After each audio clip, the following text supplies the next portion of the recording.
Alami krisis populasi, Jepang harapkan bantuan Indonesia untuk memasok sumber daya manusia ke negeri mereka saat ini. Meskipun Jepang adalah negara maju dengan ekonomi yang kuat, ada beberapa faktor yang menyebabkan sebagian rakyatnya mengalami kemiskinan dan kesengsaraan. Jepang telah mengalami periode stagnasi ekonomi sejak akhir tahun 1990-an yang dikenal sebagai lost decade. Ini berdampak pada lapangan kerja dan pendapatan. Banyak pekerja di Jepang terjebak dalam pekerjaan paruh waktu atau kontrak yang tak memberikan keamanan kerja atau manfaat jangka panjang, sehingga sulit untuk mencapai kestabilan finansial. Dengan populasi yang menua, banyak pensiunan yang bergantung pada pensiun yang tak mungkin mencukupi untuk biaya hidup, sementara jumlah tenaga kerja aktif menurun, khususnya di kota-kota besar seperti Tokyo. Biaya hidup yang tinggi dapat menyulitkan masyarakat untuk memenuhi kebutuhan dasar. Ada stigma di Jepang terkait dengan kemiskinan yang dapat menghalangi individu mencari bantuan atau dukungan. Orang Jepang sulit meminta tolong pada orang lain yang sudah menjadi tradisi. Dengan angka kelahiran yang rendah dan populasi yang menua, jumlah pekerja di Jepang telah mencapai titik jenuh sekitar 68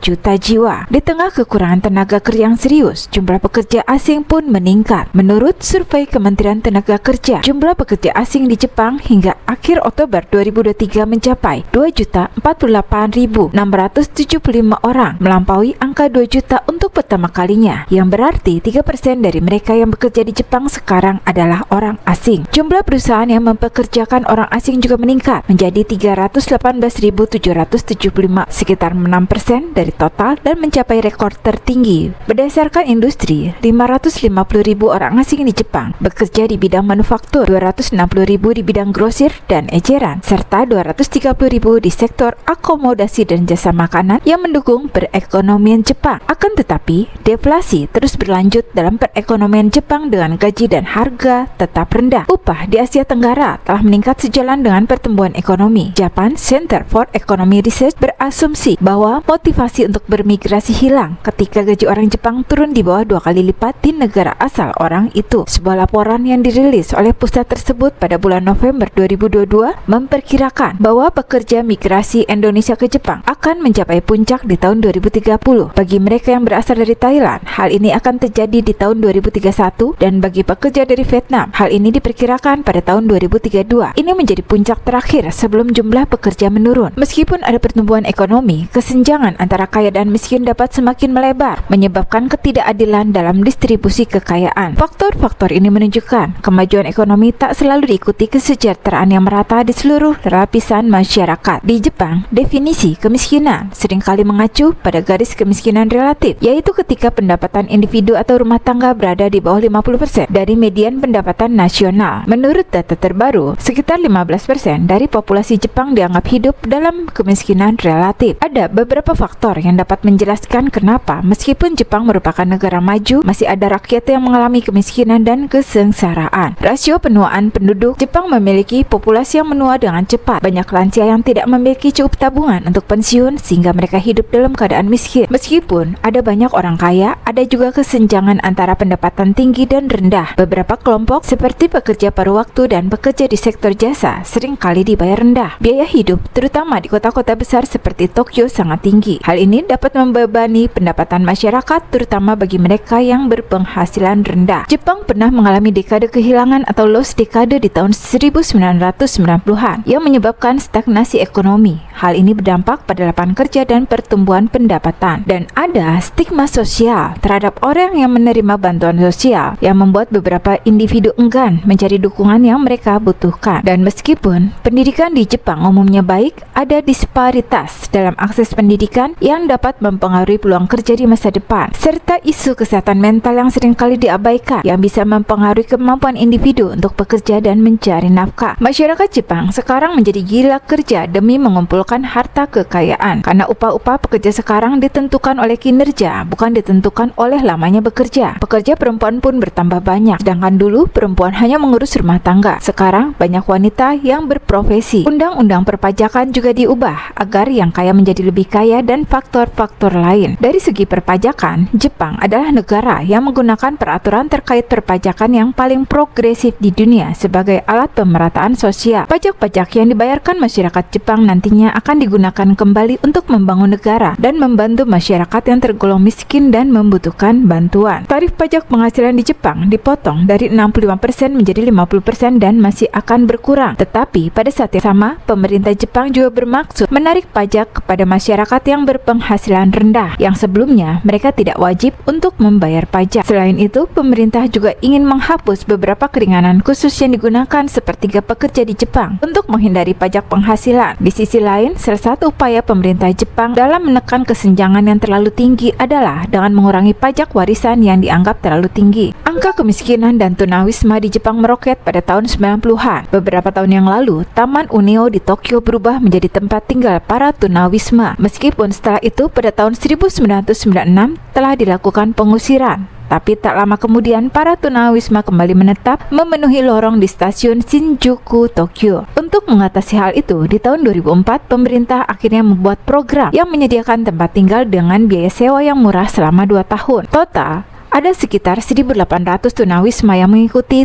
program itu. Dengan memiliki tempat tinggal permanen yang lebih stabil, maka para tunawisma memiliki peluang lebih tinggi mendapatkan pekerjaan dan hidup yang layak. Angka kemiskinan yang tinggi di Jepang disebabkan oleh beberapa hal, diantaranya pekerjaan, karena masalah ekonomi hingga terluka, bangkrut, terjebak hutang yang tinggi, bahkan masalah personal. Di antara beberapa alasan itu, masalah terbesar penyebab tingginya angka kemiskinan di Jepang yaitu kehilangan pekerjaan. Masalah-masalah itu dapat menyebabkan kesehatan mental mereka menurun, bahkan hilangnya harapan melanjutkan kehidupan yang dapat berujung mengakhiri hidupnya sendiri. Oleh karena itu, langkah awal Jepang untuk mengatasi hal itu dengan memfasilitasi lapangan pekerjaan untuk menyokong ekonomi mereka. Pemerintah Jepang juga melakukan pembenahan dari internal, yaitu mewajibkan pihak keluarga membantu.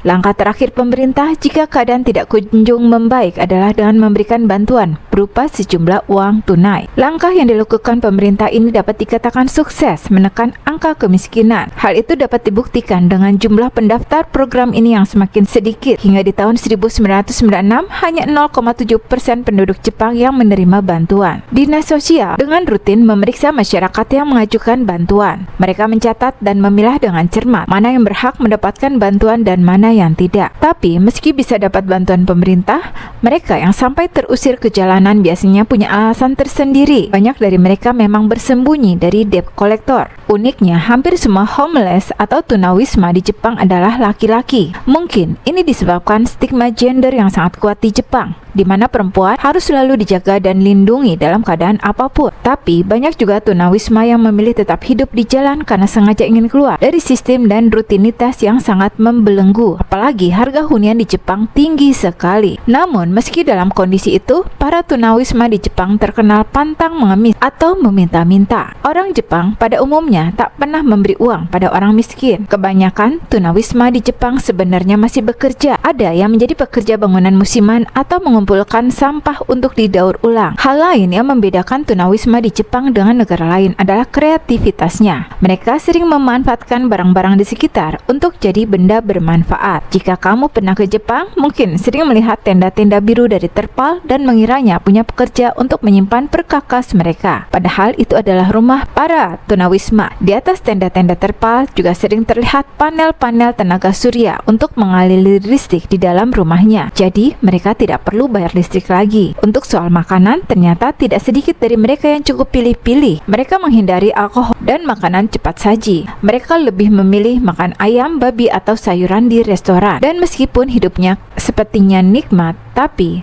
tunawisma di Jepang tetap terancam razia pemerintah. Apalagi kota-kota besar seperti Tokyo. Ternyata kehidupan tunawisma di Jepang jauh berbeda dengan di Indonesia. Tapi tetap saja keputusan menjadi tunawisma itu kurang bisa dibenarkan. Soalnya bisa jadi berpengaruh ke banyak hal. Contohnya perekonomian negara yang bisa menurun.